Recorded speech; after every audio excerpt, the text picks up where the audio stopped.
आज स्वर्गत विजु पट्टनायक 108तम जन्म जयंती और पंचायतराज दिवस। एही शुभ दिन में मान्यवर केन्द्रापड़ा विधायक अनुदान पांठि केन्द्रापड़ा पौर परिषद अंतर्गत जयपुरा 12 नंबर वार्ड रे दुईटी स्वच्छ शीतल पानीय जल प्रकल्पर उद्घाटन हो जाइछि। केन्द्रापड़ार विधायक श्रीजुक्त शशिभूषण बेहेरा, केन्द्रापड़ा पौर परिषदर पौराध्यक्षा श्रीमती सरिता साहू, 12 नंबर वार्डर काउंसिलर श्रीमती रिहान खातून प्रमुख यह उद्घाटन उत्सव में जोगदे आनुष्ठानिक भाव दुईटी स्वच्छ ठंडा पानीय जल प्रकल्प को उद्घाटन करछंती। आगको ग्रीष्म ताप अधिक आसुथिबारु यह वार्डर लोक माने ठंडा पानीय जल पाई परिबे।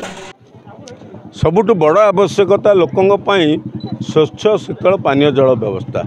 केन्द्रापड़ा सबुठ पुराना सहर। आम जे पर्यंत ड्रिंक फ्रॉम द टैप योजना रे अंतर्भुक्त नहींचु से पर्यंत आम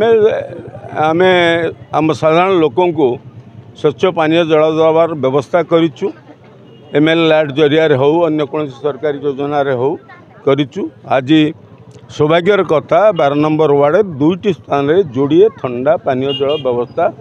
आज आमर चेयरमैन जी अच्छा श्रीमती सरिता साहू, एठिकार काउंसिलर माँ कौन ना हाँ खातून से ये उपस्थित अच्छा।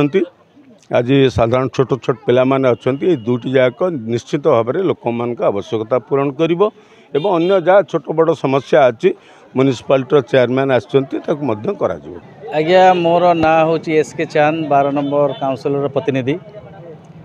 आज्ञा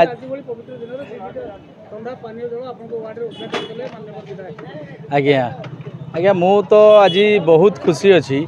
जाऊ सबुठु आगे धन्यवाद देवी इलेक्ट्रॉनिक मीडिया मानू जाऊ आसिक पहुँचले आम पाखे। आम बहुत खुशी अच्छु।